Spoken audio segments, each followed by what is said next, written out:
अऊज़ु बिल्लाहि मिनश्शैतानिर्रजीम। बिस्मिल्लाहिर्रहमानिर्रहीम। या बनी इसराईल अज़्कुरू निअमती अल्लती अनअमतु अलैकुम व अन्नी फ़ज़्ज़लतुकुम अलल आलमीन वत्तक़ू यौमन ला तज्ज़ी नफ्सुन अन नफ्सिन शैअन वला युक़बलु मिनहा शफ़ाअतुन वला युअख़ज़ु मिनहा अदलुन वला हुम युनसरून। वइज़ नज्जयनाकुम मिन आलि फ़िरऔन यसूमूनकुम सूअल अज़ाब युज़ब्बिहून अब्नाअकुम व यस्तहयून निसाअकुम वफ़ी ज़ालिकुम बलाउम मिन रब्बिकुम अज़ीम। वइज़ फ़रक़ना बिकुमुल बहर फ़अंजयनाकुम व अग़रक़ना आल फ़िरऔन व अंतुम तंज़ुरून।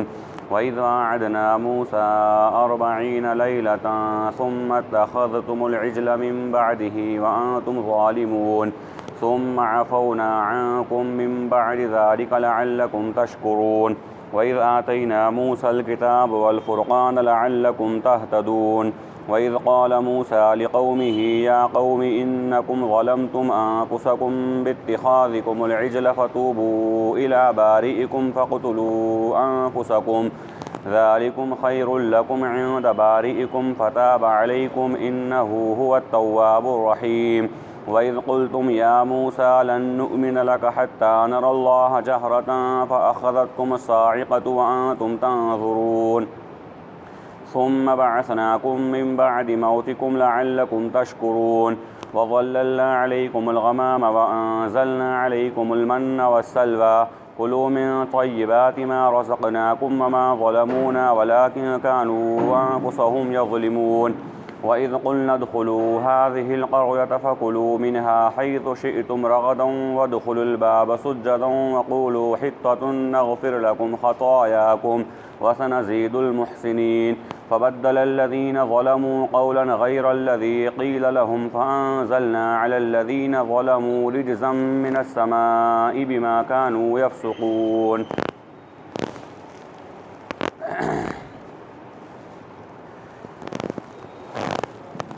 ए गिरोह बनी इसराइल, अल्लाह की नेमतों को याद करो, वो नेमतें जो मैंने तुम्हारे ऊपर की हैं, और मैंने तुम्हें दुनिया जहान वालों पर फ़जीलत अता की।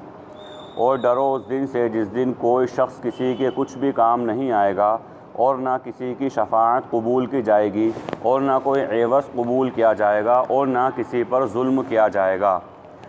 और हमने फ़िरऔन की कौम से तुम्हें नजात दी, जो तुम्हें दर्दनाक अज़ाब में मुब्तला रखते थे, तुम्हारे बेटों को कत्ल कर देते थे और तुम्हारी औरतों को ज़िंदा छोड़ देते थे, और ये तुम्हारे रब की तरफ से बड़ी ज़बरदस्त आजमाइश थी। और हमने तुम्हारे लिए दरिया को फाड़ दिया, और हमने उससे तुम्हें नजात दी, और फ़िरऔन की कौम को गर्क कर दिया इस हाल में कि तुम देख रहे थे। और हमने हज़रत मूसा अलैहिस्सलातु वस्सलाम से 40 रातों का वादा किया। फिर उसके बाद तुमने बछड़ा बना लिया, और इस हाल में कि तुम जालिम थे। फिर इसके बाद हमने तुम्हें माफ़ कर दिया ताकि तुम शुक्र अदा करने लग जाओ। वइज़ आतैना मूसल किताब वल फ़ुरक़ान लअल्लकुम तहतदून, और हमने मूसा को किताब और फ़ुरक़ान अता की ताकि तुम हिदायत पर आ जाओ। और जब मूसा अलैहिस्सलाम ने अपनी कौम से कहा, ए मेरी कौम, तुमने बछड़ा बनाकर अपने आप पर जुल्म किया, तो तुम्हारे रब की जानिब में तुम्हारी तौबा ये है कि तुम अपने लोगों को कत्ल करो। ये बेहतर है तुम्हारे लिए तुम्हारे रब के नज़दीक।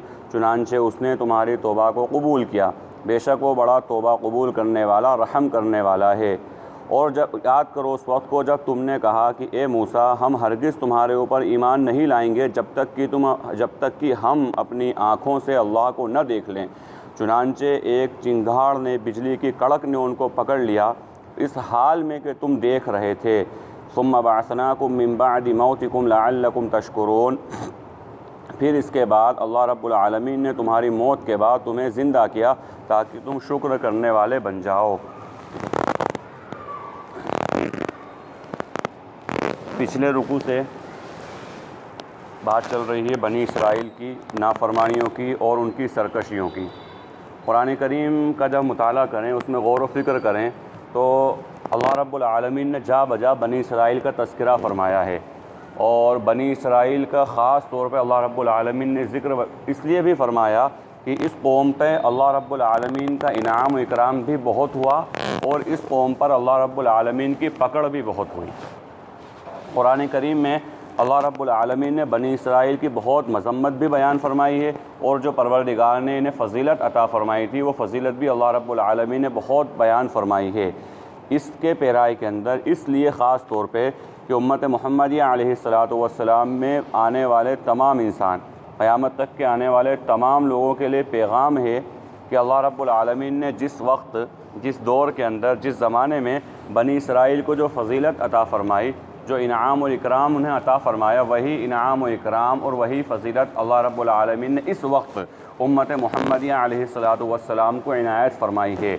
और डराया भी गया है कहीं ऐसा न हो कि वो नाफरमानियाँ, वो सरकशियाँ और वो बगावत जो बनी इसराइल ने की, जिसके नतीजे में उनके ऊपर दुनिया की ज़िंदगी में भी अज़ाब और उखरवी ज़िंदगी में भी हमेशा हमेशा के अज़ाब का अल्लाह रब्बुल आलमीन ने जो वादा किया है या जो मुज़्दा सुनाया है, उससे कहीं ऐसा ना हो कि ये उम्मत भी उसी रविश पे चलकर, बनी इसराइल के तरीक़े पर चलकर अल्लाह के अज़ाब की मुस्तहिक़ हो जाए।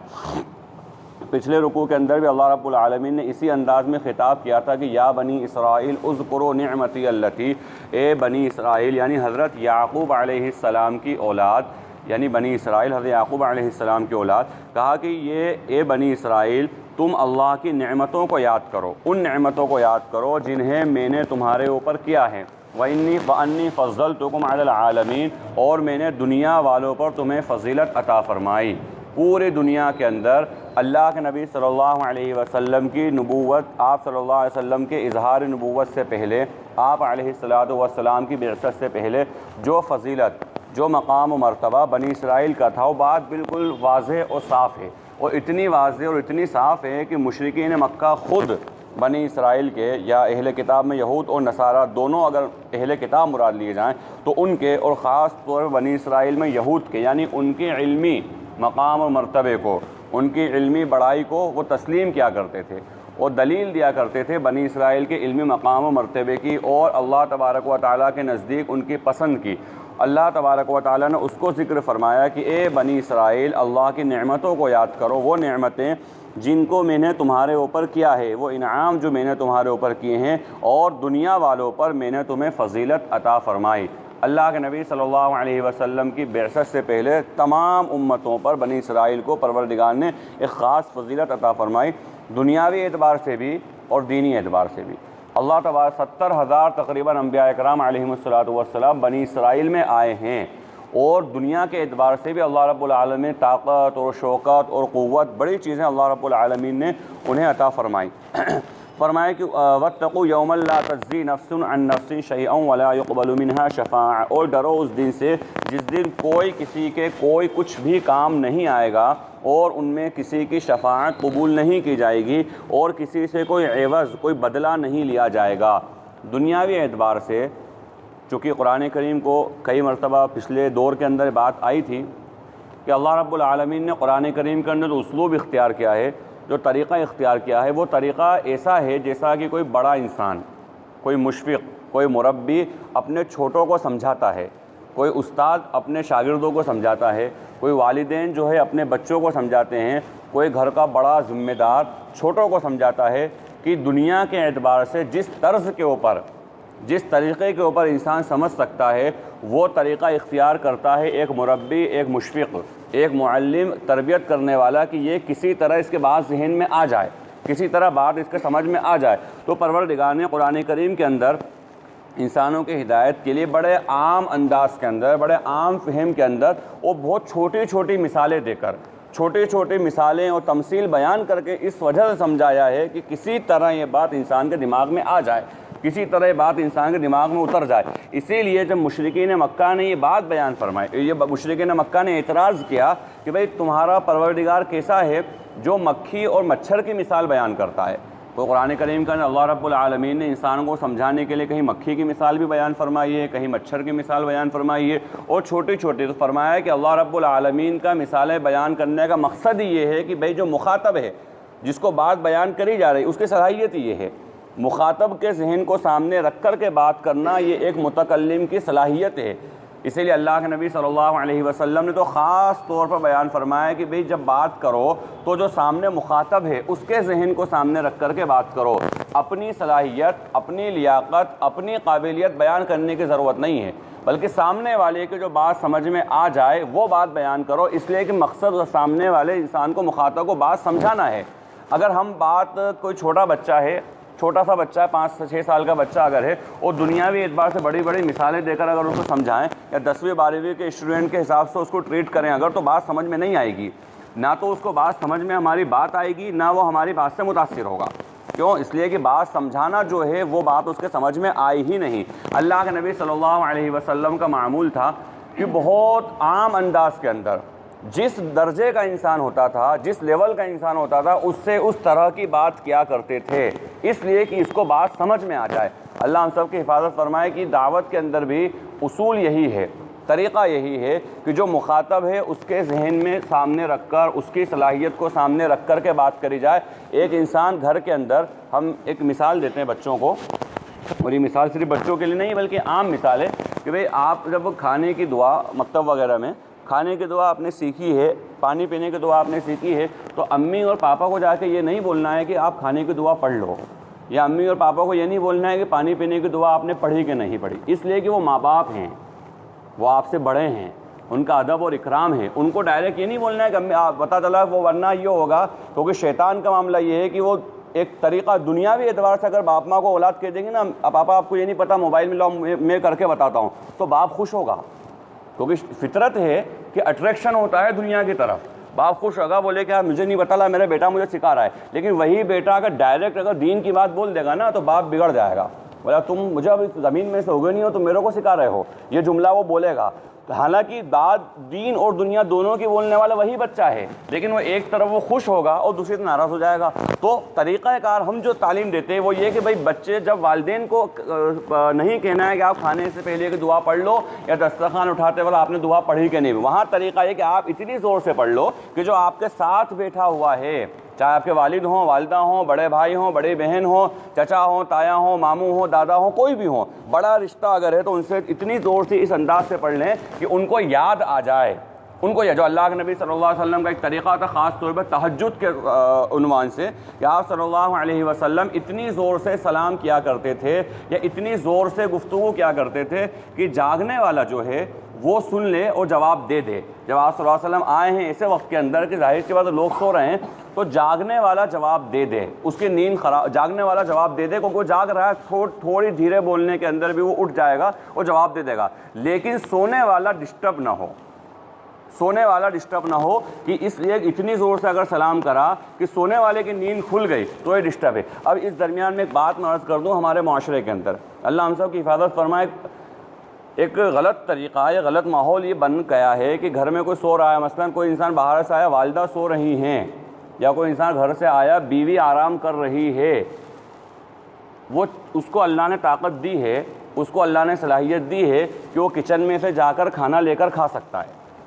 उसको अल्लाह ने सलाहियत दी है कि वो जो है पानी निकाल कर जग में, उसमें मटके में से या फ्रिज में से पानी निकाल कर पी सकता है, या अल्लाह ने उसको सलाहियत दी है कि वो चाय बनाकर पी सकता है। लेकिन इतने छोटे से काम के लिए भी सोते हुए को उठा रहा है, चाहे वो माँ सो रही हो, बहन सो रही है या बीवी सो रही हो।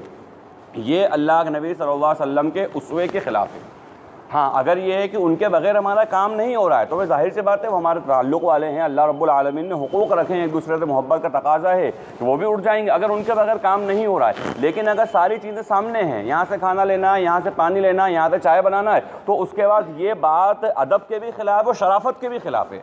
शरीफ आदमी कभी किसी को परेशान नहीं करता है, और इसका ताल्लुक़ तो दीनदारी से दूसरे नंबर पर है। यानी अगर कोई इंसान, गैर मुस्लिमों में भी ख़ानदानी किस्म के लोग या शुरफा लोग जो समझे जाए, वो भी इस चीज़ को पसंद नहीं करते हैं, तो हम तो अल्लाह के नबी सल्लल्लाहु अलैहि वसल्लम की उम्मत में हैं। आप सल्लल्लाहु अलैहि वसल्लम की मोहब्बत का हमें दावा है कि आप सल्लल्लाहु अलैहि वसल्लम जो है धीरे धीरे कदमों से, अगर घर में आते रात के वक्त, धीरे कदमों से कि मेरे कदम की आवाज़ से कोई न उठ जाए। लेकिन हमारे यहाँ किसी की नींद को ख़राब कर देना, किसी को उठा देना कोई मैटर है, समझते हैं बहुत हल्की चीज़ है। हालांकि नींद से उठा देना छोटे से काम के लिए ये बात बहरहाल शराफत के ख़िलाफ़ है। हाँ, अगर उसके उठाए बगैर काम नहीं होता तब तो कोई मसला नहीं है। तो लिहाजा इसकी भी कोशिश करी जाए कि अल्लाह के नबी सल्लल्लाहु अलैहि वसल्लम का ये उसवा जहाँ दीनी मामलात के अंदर है, जहाँ नमाज जैसी इबादत की, नफिल नमाज जैसी इबादत के मसले में है, तो हम इसकी भी कोशिश करें कि अगर हमें अल्लाह ने सलाहियत दी है, हम वो काम कर सकते हैं, तो हमारी माँ को, हमारी बीवी को, हमारी बहन को या घर में किसी और छोटे को ना उठाएं, और अगर उठाना ज़रूरी हो जाए तब बहरहाल उसकी इजाज़त है। तो अल्लाह के नबी सल्लल्लाहु अलैहि वसल्लम का ये उसवा था कि आप बातचीत के अंदर मुखातब के जहन को सामने रख कर के बात किया करते थे, और अल्लाह तबारक व तआला ने कुरान करीम के अंदर भी यही उसलूब और यही तरीक़ा इख्तियार किया कि बात समझाना मकसद है। हज़रत मौलाना अशरफ थानी रहमतुल्लाह अलैह का मलफूज़ है। मलफूज़ क्या मतलब, हज़रत का एक दर्द या चिड़ है, और वो कहते हैं मुझे सख्त गुस्सा और सख्त चिढ़ आती है उस शख्स के ऊपर कि जिसकी ज़बान तो बहुत ज़्यादा फसाहत और बलागत वाली हो और उसके तहरीर बहुत बेकार हो। होना तो ये चाहिए कि ज़बान सादा हो, ज़बान मुतकल्लिम जिससे बात करे ज़बान सादा हो और तहरीर बड़ी उम्दा हो, इसलिए कि तहरीर की बलागत और फसाहत ज़ाहिर सी बात है बहुत फैलेगी, कई लोगों के सामने वो आएगी। तो तहरीर के अंदर, लिटरेचर के अंदर अदब झलकना चाहिए, पता चलना चाहिए जिस ज़बान में लिखा जा रहा है उस ज़बान का ये इंसान बहुत बड़ा जानकार है, बहुत ज़्यादा बासलाहियत इंसान है। लेकिन ज़बान के अंदर अगर तहरीर ख़राब है, लेकिन सिर्फ ज़बान ही के अंदर जो है, जिसको हम अपनी ज़बान में कहते हैं कई बार चर्ब ज़ुबानी, कि इंसान के पास मैटर कुछ नहीं है, मवाद कुछ नहीं है, लेकिन चरब ज़ुबानी के साथ वो गलत को भी सही साबित कर रहा है, तो ये तरीक़ा दीनी मामलात में नहीं होना चाहिए। सादे अंदाज़ के अंदर और बिल्कुल वाज़े अंदाज़ में, सादा हो और वाज़े हो, उसके अंदर इबहाम नहीं हो, इशारे किनाए नहीं हो, साफ़ अंदाज़ में अल्लाह के नबी सल्लल्लाहु अलैहि वसल्लम तबात फरमाया क्या करते थे। तो कुरान करीम के अंदर भी परवरदिगार ने यही उसलूब बयान किया है कि छोटे बच्चे को जिस तरह समझाया जा रहा है, अपने मातहे को जिस तरह समझाया जा रहा है, उस तरह से समझाया। तीन चीज़ें दुनिया में आम तौर पर इंसान सोचता है कि इन तीन चीज़ों के ज़रिए शायद हम बच जाएं, और दुनियाई मामलात में इंसान बच जाता है। यवत्तकू यौम, तो डरो उस दिन से, यौम ला तजज़ी नफ्सुन अन नफ्सिन शैआ, कोई शख्स को कोई भी एवज़ के बड़ी, वला युक़बलु मिन्हा शफ़ाअतुन वला युख़ज़ु मिन्हा अदल। ये तीन चीज़ें, यानी एक तो ये है कोई इंसान किसी बड़े से सिफारिश करवा ले और अपना मामला हल करवा ले, एक तो ये कोई शख्स किसी दूसरे के ऊपर अपना जुर्म डाल करके बच जाए, इस तरह से ना अपने आप को बचा ले और किसी दूसरे के ऊपर अपना जुर्म डाल दे, या ये शक्ल हो कि कोई इंसान एवज़ देकर, कोई माल और दौलत दे करके अपने आप को बचा ले। कहा तीनों शक्लें अल्लाह रब्बुल आलमीन के यहाँ पर नहीं चलने वाली हैं।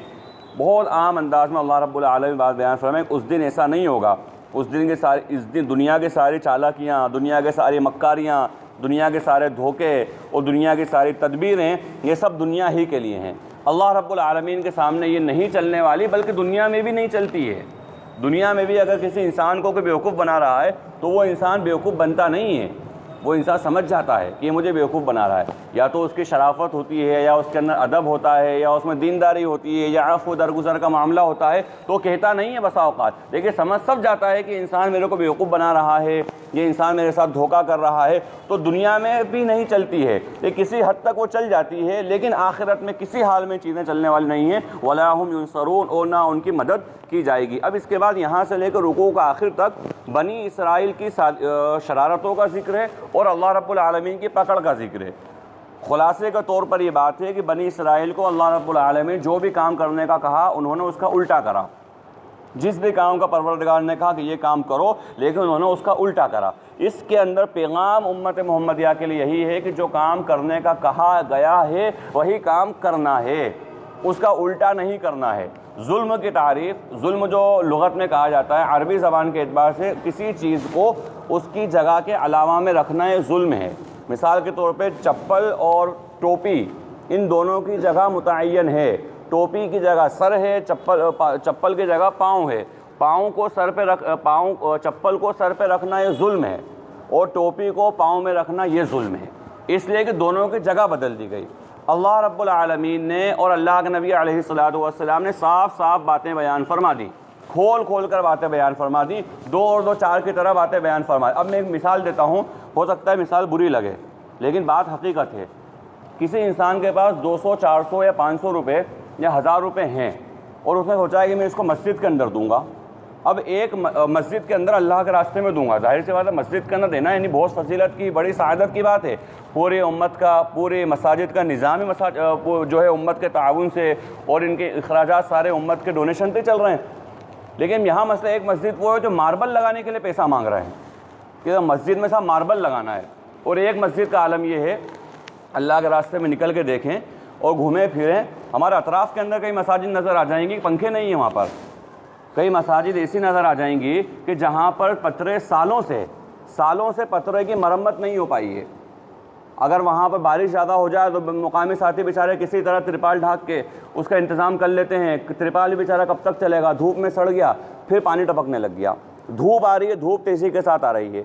ये सब देखी हुई बातें हम आम तौर पर मुशाहिदा नहीं कर पाते, इसलिए कि हम ऐसी जगह पर रहते हैं कि हमें इसका एहसास नहीं होता है। लेकिन जब हम घूमेंगे, अल्लाह के रास्ते में देखेंगे, जाकर मालूमात करेंगे, पता चलेगा मसाजिद किस हाल में हैं। तो हमारे पास अगर 1000 रुपये है ना, तो हमारे इलाके के मस्जिद में अगर मार्बल लगाने के लिए मांगा जा रहा है तो या तो 1000 की अगर अल्लाह ने हैसियत दी तो यहाँ पर भी दे दें और दूसरी जगह भी दे दें। लेकिन अगर सिर्फ 1000 की हैसियत दिए तो यहाँ मार्बल लगाने के लिए बिल्कुल नहीं दें, बिल्कुल नहीं दें मार्बल लगाने। क्या ज़रूरत है मस्जिद के अंदर मार्बल लगाने की, क्या ज़रूरत है मस्जिदों को आराइश की। अल्लाह के नबी सल्लल्लाहु अलैहि वसल्लम की साफ़ हदीस है, बिल्कुल वाज़ेह हदीस है कि क़ुर्ब क़यामत मस्जिदें सजाई जाएंगी। क़ुर्ब क़यामत मस्जिद आरास्ता की, जब मस्जिद अल्लाह हम सब की इमाम बाड़े लगने लग गए, मस्जिदें जो हैं ऐसी सजाई जा रही हैं जैसे कि बुत खानों या गैर मुस्लिमों की इबादत गाहें सजाई जाती हैं, इस तरह मस्जिदें सजाई जा रही हैं। ये तो उनका शिआर है कि फ़लाँ मस्जिद में, फ़लाँ मंदिर के अंदर इतना तोला सोना चढ़ा हुआ है। हम भी फ़ख्र कर रहे हैं कि बैतुल्लाह में इतना तोला सोना चढ़ा हुआ है। ये तो उनके फ़ख्र की बातें हैं जिनके यहाँ दुनिया है, जो दुनिया के पुजारी हैं। दुनिया की सब कुछ, सारा मकसद दुनिया है, जीना और मरना सब दुनिया के लिए है। हमारा जीना और हमारा मरना लिल्लाहि रब्बिल आलमीन, अल्लाह रब्बुल आलमीन के लिए है। तो हमें ये देखना है, फ़स्अलू अहल ज़िक्र, बार बार ये आयत आती है कि अहले ज़िक्र से यानी अहले इल्म से यानी उलमा से पूछना है कि हमें हमारे माल को लगाना कहाँ है। हमने आम तौर पर मस्जिद का मार्बल लगाने के लिए दे दिया पैसा। इतनी ज़्यादा गर्मी हमारे इलाके में नहीं पड़ती है कि हमें एसी की ज़रूरत हो। दाँत बिल्कुल 2-2-4 की तरह साफ़ है। हमारे को एसी की ज़रूरत हमारी मस्जिदों में नहीं है, और बिलखुसूस हमारे मालवा के इलाके के अंदर तो नहीं है। हमारे यानी मालवा के मौसम की तो उर्दू अदब के अंदर शायरों ने मिसालें दी हैं। मालवा के मौसम की उर्दू अदब के अंदर और मालवा की तारीख़ के अंदर लोगों ने लिखा है कि मालवा का मौसम कितना बढ़िया होता है, और बिलखुसूस शबे मालवा तो बहुत मशहूर है। हमें क्या ज़रूरत है कि यहाँ पे एसी लगाए जाएँ।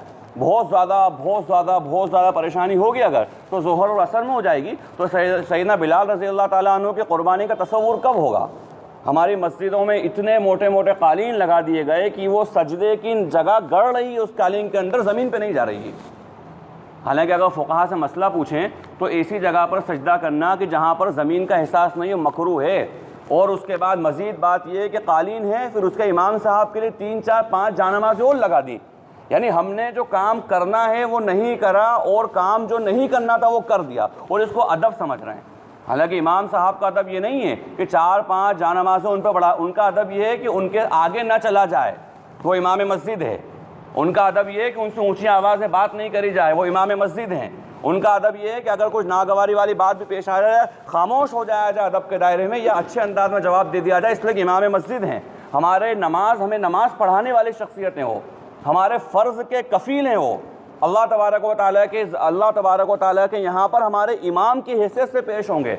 ये उनका मकाम मर्तबा है। अगर उनके घर में कोई अच्छे बुरे हालात आ जाए, उनकी किफ़ालत करना हमारी ज़िम्मेदारी है कि हज़रत आपका ये मसला आया है, कोई तकलीफ़, कोई परेशानी है, कोई पैसे के एतबार से, ये मोहब्बत इमाम के लिए 5 जानमाज़ बिछाना मोहब्बत नहीं है।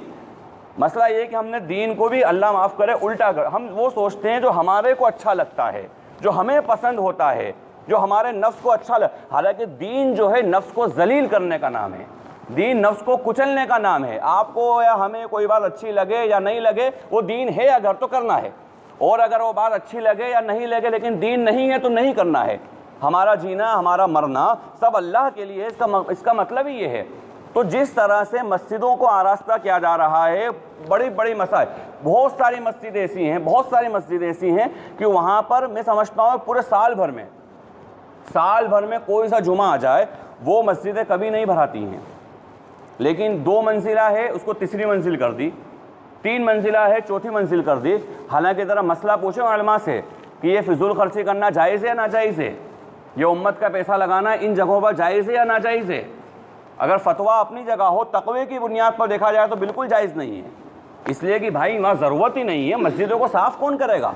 फिर ले देकर बेचारे मौज़िन के गले पड़ जाएंगे डंडा लेकर पीछे कि साहब ये जो साफ़ नहीं हो रही है, यहाँ झाड़ू नहीं लगी, यहाँ सफाई नहीं हुई, वो नहीं हुई। इतनी बड़ी बड़ी मस्जिदें, अगर होली या रंग पंचमी जो पूरा शहर बंद रहता है, उस दिन कभी कोई जुमा आ जाए इत्तेफाक से अगर, तो मस्जिदें पुर होती हैं, वरना मस्जिदें जुमे में, बहुत सी मस्जिदें जुमे में भी पुर नहीं होती हैं। हाँ, अगर ज़रूरत है, अगर 3 मंजिल में काम नहीं हो रहा 4 मंजिल बनाए, 4 में काम नहीं हो 40 मंजिलें बनाए, मना नहीं है, तामीर के लिए मना नहीं है। लेकिन फिजूल खर्ची करना और उसके बाद आराइश के अंदर लगाना, महंगे कालीन लगाना, महंगे टाइल्स लगाना, एसी लगाना, अच्छे वाले पंखे लगे हुए हैं निकाल के नए पंखे लगाना, अच्छी वाली चीज़ें लगी हुई हैं निकाल के नई चीज़ें लगाना, ये सारी चीज़ें शरीयत में पसंदीदा नहीं हैं। बल्कि अगर लगा रहे हैं अगर, तो फिर उन जगहों पर लगाएं जहां पर पतरे हैं, सालों से सड़ रहे हैं बारिश के अंदर और धूप के अंदर, लेकिन आवाम के पास, मुकामी लोगों के पास इतना पैसा नहीं है। गरीब बस्तियां हैं, पंखे के लिए चंदा करना पड़ता है बाजिला, पंखे के लिए। यानी आप देखें, अगर लोकल पंखा देख लें या थोड़ा सा कंपनी का भी देख लें, 1200-1500 रुपये के बीच में पंखा आ जाता है। हमारे इलाके में एक भी इंसान जिम्मेदारी ले सकते हैं एक पंखा मेरी तरफ से, लेकिन पंखे के लिए उनको चंदा करना पड़ता है और झोली में 20 रुपये, 25 रुपये, 30 रुपये आते हैं। पता चला भाई आज के जुमे में एक पंखे के लिए भी चंदा नहीं हुआ, अगले जुमे में फिर करेंगे। 2 जुमे 3 जुमे करके एक एक पंखे का चंदा होता है। ये हमारे अतराफ़ में है, घूम के तो देखें हम। तो लिहाजा दीन वो है जो अल्लाह और अल्लाह के नबी अलैहिस्सलातु वस्सलाम ने हमें बताया है, ये दीन है। हमारी मन मर्जी का नाम दीन नहीं है। और दीन के ताल्लुक़ से ये बात बहुत उसूली है कि अल्लाह के नबी सल्लल्लाहु अलैहि वसल्लम का उसवा, आप सल्लल्लाहु अलैहि वसल्लम का तरीक़ा ही चलेगा, उसके अलावा अपना तरीक़ा, अपना उसवा नहीं चल सकता। इसलिए आम तौर पे जो हम एक साथी एक बात कहते हैं, अल्लाह के नबी सल्लल्लाहु अलैहि वसल्लम के तरीक़ों में कामयाबी है और गैरों के तरीक़े में नाकामी है, गैरों के तरीक़े में नाकामी है। ये गैरों का तरीक़ा बोलने से एक इश्काल या एक इबहाम पैदा होता है। गैरों से मुराद तो हम आम तौर पर ये लेते हैं कि जो गैर मुस्लिम हैं, आम तौर पर हम ये कहते हैं। सालों पहले, बहुत सालों पहले के सफ़र हुआ था अमरावती के अंदर, अमरावती मरकज़ पे एक बुज़ुर्ग ने एतराज़ हमारे सामने रखा और कहा भाई इसका जवाब दो। हम कहते हैं गैर अल्लाह के नबी अलैहिस्सलातु वस्सलाम के तरीक़े में कामयाबी है और जो गैरों के तरीक़े में नाकामी। इस गैरों से क्या मुराद है? बस जाहिर सी बात है, सब ने ज़बान होकर कहा गैर मुस्लिम, तो कहा यही धोखा है। यहाँ गैरों के तरीक़े नहीं बोलना है, बल्कि यहाँ कहना गैर नबी, गैर नबी के तरीक़ों में नाकामी है और गैर नबी में मुसलमान भी हो सकता है। कई सारे तरीक़े ऐसे हैं, कई सारी खुराफातें ऐसी हैं, कई सारी बिदात, रसूमात, रस्म व रिवाज है जिनको ईजाद मुसलमान ने करा है। कई सारी चीज़ें ऐसी हैं जिनको मुसलमान ने करा। तो क्या अल्लाह के नबी अलैहिस्सलातु वस्सलाम के तरीक़े से हटकर अगर है तो वो मरदूद है, उसका तरीक़ा काबिल कबूल नहीं है। लिहाजा हमें जुमलों की भी इस्लाह करना है, हमें गैरों नहीं बोलना, गैर नबी बोलना है, ताकि कोई शक नहीं बचे कि गैर नबी में चाहे मुसलमान हो और मुसलमानों का कितना भी बड़ा लीडर हो, चाहे वो मजहबी एतबार से कितना बड़ा रहनुमा हो, चाहे वो दुनियावी एतबार से कितना बड़ा लीडर हो मुसलमानों का, लेकिन गैर नबी अगर हो गया तरीक़े काबिल कबूल नहीं है। तो जो नबी पाक सल्लल्लाहु अलैहि वसल्लम ने दीन सिखा दिया और अल्लाह के नबी अलैहिस्सलातु वस्सलाम ने दीन बता दिया, उसी दीन को फॉलो करना है और उसी दीन के पीछे चलना है। हमें अपनी मन मर्जी नहीं चलाना है। तो लिहाजा दीन के मसले में जो भी मामला आए वहाँ जानना है कि अल्लाह तबारक व तआला का हुक्म क्या है और अल्लाह के नबी अलैहिस्सलातु वस्सलाम का तरीक़ा क्या है, उसको जानना और उसको अमल कर लेना। इसी का नाम इल्म, इसी का नाम जो है ज़िक्र है, जानने का नाम इल्म है। हम जो 6 नंबर के अंदर बयान करते हैं ना, सारे नंबर अलग अलग हैं। अगर देखा जाए तो हर एक मुनफरिद नंबर है, लेकिन इल्म और ज़िक्र ये 2 चीज़ें हैं, लेकिन दोनों को जोड़ा गया है।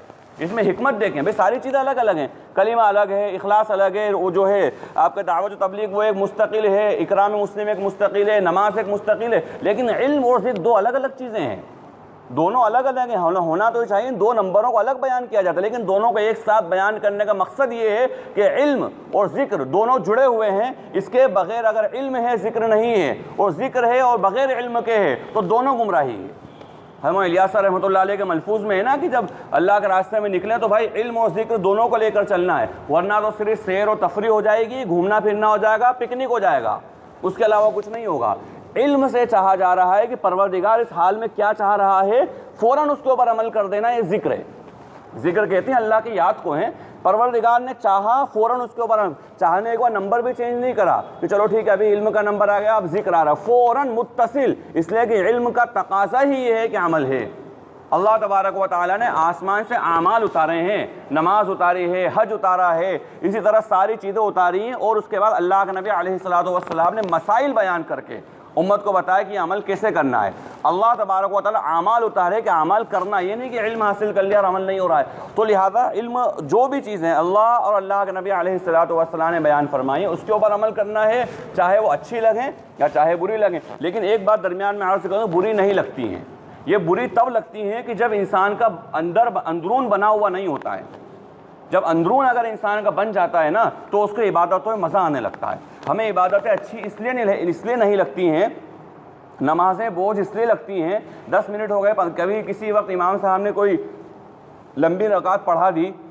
या एक लतीफ़े को तौर पर एक बात अर्ज़ कर दूँ, एक जगह है, अल्लाह उसको पोशीदे रखे, बहरहाल एक मस्जिद है अपने इलाके के अंदर ही, वहाँ पर इमाम साहब को बहुत ज़्यादा सहव हो जाता है। वो सहव ऐसा होता है, मुक़्तदी भी बेचारे उनके शायद इल्म से बहुत कम है, या बहरहाल वो जिस तबके से ताल्लुक़ रखते हैं अल्लाह बेहतर जाने, टोकना मुनासिब नहीं समझते इमाम साहब को, जो भी मसला हो, तो वो अक्सर इशा की नमाज़ में उनको सहव हो जाता है। और इशा की नमाज़ में सहव ऐसा होता है कि रकातें कम ज़्यादा कर देते हैं, कभी 3 कर दी, कभी 5 कर दी। ज़ाहिर है 3 कर दी या 5 कर दी तो वो तो नमाज़ दोहराना पड़ेगी। अब जब नमाज सजदा सहव भी नहीं करा, अब जब नमाज़ दोहराना पीछे आवाज़ आती इमाम साहब 3 हो गई, इमाम साहब 5 हो गई। ये मतलब बता रहा हूँ कि इबादतों में हमारा दिल नहीं लग रहा है, वरना इबादतें दिल लगाने वाली चीज़ें। तो आज तक बचपन से लेके ये उम्र हो गई, अब तो खैर बहरहाल सिलसिला टूट गया, लेकिन जितने साल तक मैं वहाँ रहा, बचपन से लेकर उनके वजह से नमाज़ पढ़ी, कोई दिन ऐसा नहीं हुआ कि जब उनको सह हुआ हो। और महीने में 1-2 बार का उनका मामूल कि इशा के नमाज में सह हो जाता है। सूरह असर और सूरह कौसर के अलावा कोई सूरत उन्होंने आज तक नहीं पढ़ी। भाई पूरे कुरान में सूरह असर और सूरह कौसर छोटी कोई सूरत ही नहीं है। अब सह हो गया का मतलब है कि नमाज को दोहराना पड़ रही है, तो दोहराने के लिए ज़्यादा टाइम कहाँ से लेके आए? फटा और 3 मिनट 2.5-3 मिनट के अंदर इशा के 4 रकात फटाफट पढ़ दी और फ़ौरन निकल गए। ये इसलिए उम्मत का मिजाज बिगड़ा कि दोबारा नमाज पढ़ना पड़ गई ना अगर, तो उसको मज़ा ही नहीं आ रहा है। ये उम्मत का ऐसा मिजाज बिगड़ गया कि इबादतों में मज़ा नहीं आ रहा है। तो इबादतों में मज़ा इसलिए नहीं आता है कि अंदरून बना हुआ नहीं होता है, वरना गुनाह के अंदर लज्जत नहीं, इबादतों में लज्जत है अगर इंसान का अंदरून बन जाए। तो लिहाजा जो बात अच्छी लगे या ना लगे, लेकिन दीन अगर है उसके ऊपर करना है, और जो बात अच्छी लगे या ना लगे लेकिन दीन नहीं है उसके ऊपर अमल नहीं करना है। तो अब यहाँ से लेकर आखिर तक बनी इसराइल की कुछ शरारतों का जिक्र है और अल्लाह रब्बुल आलमीन की कुछ पकड़ का जिक्र है। ये सब वो चीज़ें हैं जो बारहा हमारे सामने आई हैं, हम पढ़ते रहते हैं, इसमें तर्जमा करके निकल जाते हैं। और अगर ज़्यादा तफसील हो तो कोई सीरत की किताबें, अल्लाह के नबी सल्लल्लाहु अलैहि वसल्लम के अहादीस मुबारका, इसी तरह से अंबिया इकराम अलैहिमुस्सलातु वस्सलाम की जो है सीरत की किताब है क़ससुल कुरान वगैरह, उसके अंदर बहुत तफसील से सारे वाक़यात ज़िक्र हैं और तरतीब से हैं। कुरान करीम में अल्लाह रब्बुल आलमीन का दावा नहीं है, और मुफस्सिरीन ने ये बात लिखी है कि कुरान करीम को तरतीब की किताब नहीं है। जैसा पहले एक सबक हुआ और दूसरा सबक फिर तीसरा, जहाँ जैसी ज़रूरत हुई है अल्लाह रब्बुल आलमीन ने उसको बयान फरमा दिया है। लिहाजा पहले कौन सा वाक़या हुआ, बाद में कौन सा वाक़या हुआ, कभी अल्लाह रब्बुल आलमीन ने बाद वाले को पहले बयान कर दिया, पहले वाले को बाद बयान कर दिया। वहाँ मकसद नसीहत है, वहाँ मकसद मौइज़त है, इसलिए अल्लाह रब्बुल आलमीन जैसी ज़रूरत हुई बतदरीज परवरदिगार ने नाजिल फरमा दिया। अब इसकी तरतीब को देखना है, सीक्वेंस को देखना है, कौन से नबी पहले आए, आखिरी में क्या रहा, पीछे दरमियान के वक्फे के अंदर तमाम चीज़ें अगर देखना है तारीख़ की किताबों में, बिलख़ुसूस क़ससुल कुरान वगैरह जो किताबें मुअतबर किताबें हैं उनके अंदर इन वाक़यात को देखा जाए। वइज़ नज्जयनाकुम मिन आलि फ़िरऔन, और हमने तुम लोगों को फ़िरऔन की कौम से नजात दी जो तुम्हें दर्दनाक अज़ाब में मुब्तला रखते थे। युज़ब्बिहून अबनाअकुम, तुम्हारे बेटों को ज़िबा कर देते थे, व यस्तहयून निसाअकुम, और तुम्हारी औरतों को ज़िंदा छोड़ देते थे। हज़रात मुफस्सिरीन फरमाते हैं युज़ब्बिहून अबनाअकुम के बाद में व यस्तहयून बनातकुम आना चाहिए था कि तुम्हारे बेटों को ज़िंदा कत्ल कर देते हैं लेकिन बेटियों को ज़िंदा रखते हैं, लेकिन यहाँ पे औरत का लफ्ज़ आया है। मुफस्सिरीन फरमाते हैं इससे ये भी मुराद है कि वो उनके साथ इस्मत दराज़ी का मामला, उनकी ज़िल्लत का मामला और उनको बेइज़्ज़त वाला मामला रखा करते थे। इतना ख़तरनाक उनके ऊपर अज़ाब, कुरान ने फ़ी ज़ालिकुम बलाउम मिन रब्बिकुम अज़ीम, ये बड़ी ख़तरनाक आजमाइश थी, ये आजमाइश थी, अज़ाब तो आगे आ रहा है।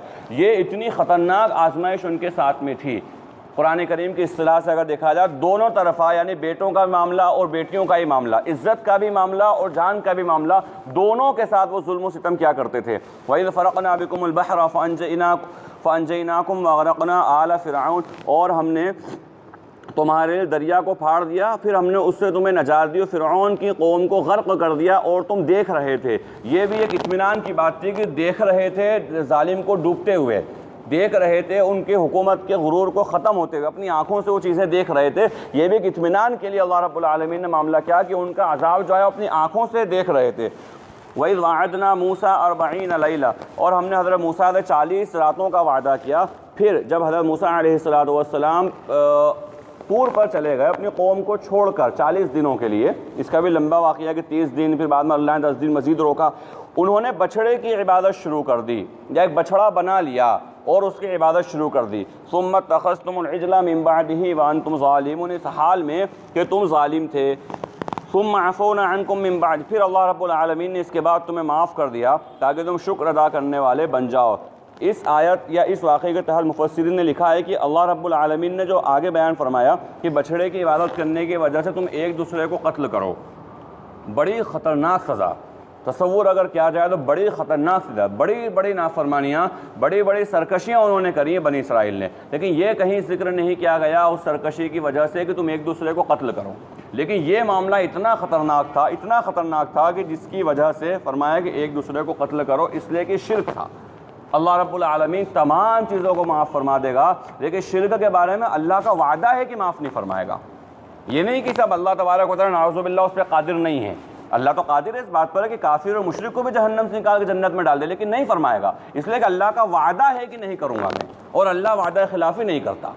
इतना ख़तरनाक, इसीलिए इस उम्मत के अंदर बहुत सारी वो चीज़ें भी जो शिर्क की तरफ ले जाने वाली हैं, शिर्क नहीं है लेकिन शिर्क की तरफ ले जाने वाली है, उन तमाम चीज़ों को भी हराम कर दिया। अल्लाह के नबी अलैहिस्सलातु वस्सलाम ने साफ बयान फरमा दिया। लिहाजा कोई भी ऐसा काम इंसान को नहीं करना चाहिए जिसे शायबे शिर्क हो, जिससे लगे कि शायद ये बंदा शिर्क कर रहा है, लोगों को बदगुमानी हो जाए शायद कि शिर्क कर रहा है। इसीलिए जो उलमा ने मसाइल लिखे हैं उसमें एक मसला लिखा है कि वे कब्र के सामने हाथ उठा के दुआ मांगने से ही बचना चाहिए। हालांकि कब्र के सामने कोई इंसान हाथ उठाकर दुआ मांग रहा है, कब्र से नहीं मांग रहा है, वो अल्लाह ही से मांग रहा है और उस मुर्दे के लिए मांग रहा है, उस मुर्दे की दुआ मग़फ़िरत। लेकिन देखने वाले को ऐसा ना लग जाए, क्यों? क्योंकि मिजाज है उम्मत का, लोगों का मिजाज है मुर्दा परस्ती, मुर्दे की इबादत करना लोग करते हैं, बाज़ों क्या इबादतें होती हैं मुर्दे की, तो ऐसा ना हो कि लोग ये समझ लें कि शायद ये कब्र से मांग रहा है। तो हालांकि यूँ हाथ उठा के कब्र के सामने मांगना शिर्क नहीं है, हराम नहीं है, लेकिन इसलिए एहतियातन मना किया जाता है कहीं ऐसा ना हो किसी के दिमाग में ये बात आ जाए कि शायद ये कब्र से मांग रहा है। तो शायबे शिर्क तक से रोक दिया गया कि नज़र जहाँ शायबा भी हो शिर्क का, शक भी हो अगर शिर्क हो सकता है, उस जगह से वो काम करने से भी बचना चाहिए। वही आतैना मूसल किताब और फ़ुरक़ान लअल्लकुम तहतदून, और हमने मूसा अलैहिस्सलाम किताब और फ़ुरक़ान, हक़ और बातिल में तमीज़ कर देने वाली चीज़, हिदायत अता फरमाई ताकि तुम हिदायत पर आ जाओ। फ़इज़ क़ाल मूसा लिक़ौमिही, और मूसा अलैहिस्सलाम ने अपनी कौम से कहा, ए मेरी कौम, तुमने बछड़े की इबादत करके, बछड़ा बनाकर उसकी इबादत करके जुल्म किया है अपने आप पर, तो तुम अल्लाह तबारक व तआला के यहाँ तौबा करो, और तुम्हारे तौबा ये फ़क़्तुलू अनफुसकुम, कि अपने आप को कत्ल करो। देखिए यहाँ पर एक शरई मसला भी जहन में आ गया कि बाज़ सज़ाएँ इस्लामी हुदूद, इस्लामी निज़ाम में भी बड़ी सख्त हैं, बड़ी ख़तरनाक सज़ाएँ हैं। मिसाल के तौर पर किसी इंसान ने कत्ल कर दिया किसी को, और अगर उसके वारिस उसको माफ़ नहीं कर रहे हैं तो कत्ल की सज़ा कत्ल है। लेकिन कत्ल की सज़ा कत्ल है का कत्ल जो है ना, असल में उसके लिए कफ़ारे की हैसियत रखता है, लेकिन तौबा फिर भी उसको करना पड़ेगी।